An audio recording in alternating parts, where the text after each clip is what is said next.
Hey everyone, welcome back to the part 2 mechanism of breathing. mechanism of breathing में हम अब आगे क्या पढ़ने वाले हैं। जैसे कि इससे पहले मैंने आप लोगों को बता दिया था कि ब्रीदिंग क्या होती है। एक बार रिवीजन कर लेते हैं। रिवीजन में ब्रीदिंग क्या होती है। ब्रीदिंग में कोई दो स्टेप्स होते हैं, inspiration and expiration. Inspiration and expiration हम लोगों ने, मैंने आपको बता दिया था कि इंस्पिरेशन क्या होता है और एक्सपिरेशन क्या होता है। इंस्पिरेशन में एयर इन होती है और एक्सपिरेशन में एयर आउट होती है। ये भी बता दिया था कि इंस्पिरेशन कहाँ से इन होती है और कहाँ से आउट होती है। जिस तरीके से अगर इन की बात करें तो एक्सपिरेशन किस तरीके से आती है, इन्वायरमेंटल एयर जो होती है वो कहाँ आती है, लंग्स में आती है through the trachea and alveoli. और वहीं अगर मैं कहूँ एक्सपिरेशन क्या होता है, लंग से CO2 जाती है एल्वुलाई के थ्रू, एल्वुलाई से लंग से एल्वुलाई में, और एल्वुलाई से ट्रेकियल से होती हुई माउथ से बाहर आ जाती है। और इसी को हम कहते हैं कि एल्वुलर एयर जो होती है आउट होती है। कहाँ, माउथ से बाहर जाती है। कहाँ जाती है, एनवायरनमेंट में। ये जो सराउंडिंग एरिया है इसी को हम क्या कह रहे हैं, एनवायरनमेंट मान के चल रहे हैं। ठीक है, आज हम आगे पढ़ने वाले हैं कि मैकेनिज्म ऑफ ब्रीदिंग यानी कि इंस्पिरेशन। जो हम कह रहे थे कि इंस्पिरेशन होती है, तो ये प्रोसेस होती कैसे, हमारा सवाल यही है आज का, कि मैकेनिज्म होता कैसे। तो बच्चों NCERT में किस तरीके से गिवन है उसी तरीके से हम इसको पढ़ने वाले हैं।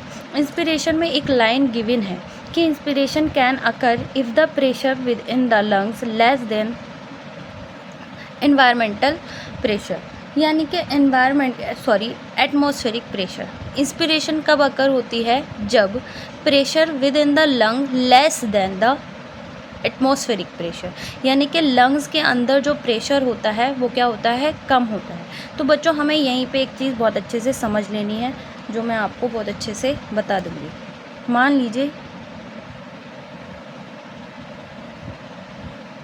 ये मैं एक लंग्स बना लेती हूँ, एक लंग है ये, ठीक है। तो अब हम इसमें इस बात के अकॉर्डिंग इसमें क्या देख रहे हैं कि प्रेशर क्या है, with in the lungs less, यानी कि लंग्स के अंदर प्रेशर क्या है, कम है। यानी कि ये बाहर का जो एरिया है ये क्या है, एटमॉस्फेयर है। तो यहाँ पे जो लंग्स का जो प्रेशर है, लंग्स का प्रेशर वो यहाँ पे क्या है, कम है। जब लंग्स में प्रेशर कम है तो इसका मतलब एटमॉस्फेरिक प्रेशर क्या है बच्चों, एटमॉस्फेरिक प्रेशर क्या है, ज़्यादा है। जब प्रेशर कम होता है लंग्स का, तब उस टाइम पे क्या होता है, वॉल्यूम इंक्रीज़ हुआ होता है। तो हम वॉल्यूम यहाँ पे क्या देख रहे हैं, वॉल्यूम यहाँ पे क्या है, इंक्रीज़ हुआ होता है। और वॉल्यूम एटमॉस्फेयर का क्या होता है, कम। यानी कि हम देखते हैं, जब हम प्रेशर की बात करते हैं, जब प्रेशर कम होगा तो वॉल्यूम हमारा जो होगा लंग्स का वो ज़्यादा ही होगा। अब हम यहाँ पर देख लेते हैं कि क्या होता है। मान लीजिए प्रोसेस हो रही है हमारी कौन सी इस वक्त, पहली वाली, यानी कि इंस्पिरेशन। इन एयर जो हो रही है अंदर आ रही है। तो मान लीजिए कि एयर यहाँ से चलती हुई आ रही है, मान लीजिए एयर यहाँ से आ रही है, ठीक है, और हमारे लंग्स में आ चुकी है।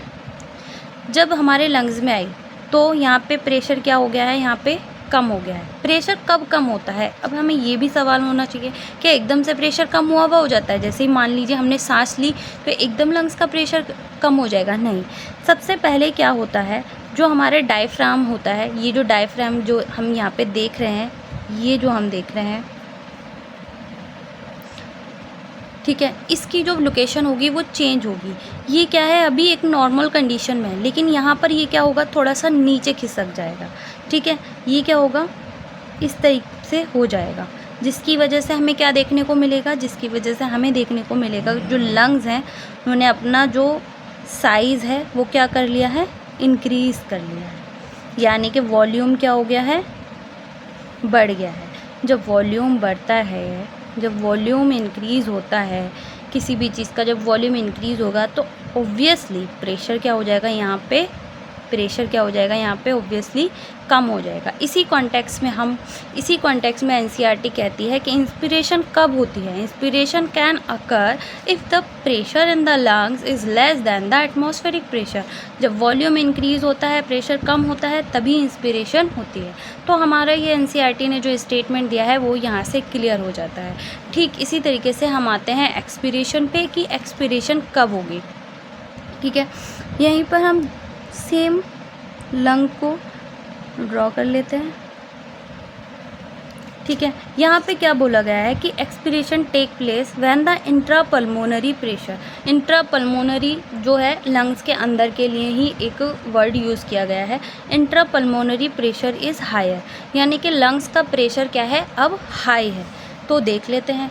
अब यहाँ से लंग्स यहाँ से क्या जा रही है, जो एयर है वो बाहर जा रही है। मान लीजिए यहाँ से CO2 जो है बच्चों बाहर की तरफ जा रही है, तो एल्वियोलाई से जब जा रही है ये, तो मान लीजिए क्योंकि यहाँ पे क्या है इस टाइम पे प्रेशर क्या है हाई है, यानी कि प्रेशर कब हाई होगा। अब यहाँ पे एक बार दोबारा से समझ लेते हैं, प्रेशर कब हाई होगा, प्रेशर कब हाई होगा। तो प्रेशर कब हाई होगा, जब लंग्स का साइज़ जो होगा दोबारा से अपनी एक्चुअल पोजीशन में आ जाएगा, यानी कि डायफ्राम जो है अपनी एक्चुअल कंडीशन में आ जाएगा। जैसे ही डायफ्राम की पोजीशन थी, जो भी पोजीशन थी पहले, जैसे डोम शेप्ड में था, जैसे कि पहले वाली जो स्ट्रक्चर है वो ये थी, ठीक है, और जो बाद वाली स्ट्रक्चर मैंने बनाई थी वो रेड पेन से बनाई थी। तो जो डायफ्राम है वो अपनी एक्चुअल डोम शेप्ड में आ गया है, यानी कि कॉन्ट्रैक्ट वाली पोजीशन में नहीं है, अपनी रिलैक्स फॉर्म में आ गया है।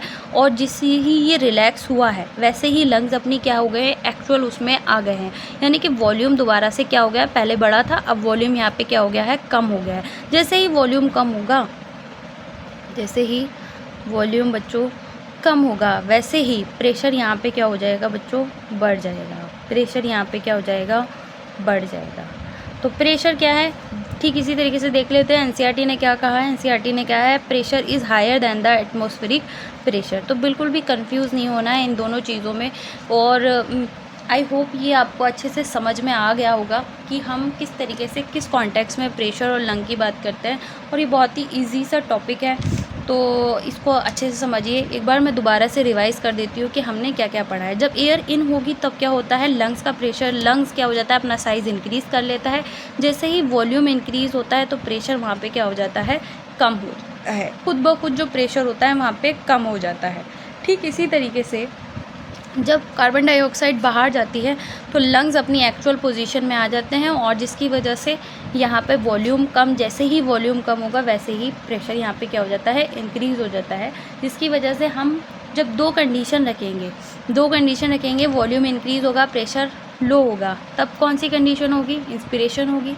जब प्रेशर हाई होगा, वॉल्यूम कम होगा, तब कौन सी प्रोसेस होगी, एक्सपिरेशन होगी। बच्चों ये दोनों ही प्रोसेस, इन दोनों ही प्रोसेस को हम कहते हैं मैकेनिज्म ऑफ ब्रीदिंग। आगे की वीडियो में आप लोग बने रहिए, कौन कौन सी मसल्स इसमें हेल्प करती हैं, रिब्स की क्या पोजीशन होती है, पार्ट 3 में हम ये देखेंगे। वीडियो को हम ज़्यादा लॉन्ग नहीं कर रहे हैं ताकि आप लोगों को ज़्यादा स्ट्रेस ना हो। आप छोटी छोटी वीडियो के थ्रू आप अपना पूरा सिलेबस कवर कर सकते हैं बिना किसी स्ट्रेस के। तो वीडियो में बने रहिए आगे पार्ट 3 में कि आगे इसमें क्या होगा, रिब्स का क्या पोजीशन होती है, कहाँ प्रेजेंट होती हैं। आगे आप अपना टॉपिक भी मुझे बता सकते हैं कि हमें ये टॉपिक समझ में नहीं आता है, मैं वो टॉपिक भी आपको आसान तरीके से समझा सकती हूँ। ठीक है, वीडियो में बने रहिए। लाइक कमेंट ज़रूर कीजिए, बताइएगा कि किस तरीके से कैसी वीडियो लग रही है, अच्छा लग रहा है, या आपको अगर अभी तक ये टॉपिक नहीं समझ में आया था या फिर आज समझ में आ गया है तो वो भी अच्छे से मुझे ज़रूर बताइए। वीडियो में बने रहिए और पार्ट 3 का इंतज़ार कीजिए। Thank you, bye bye.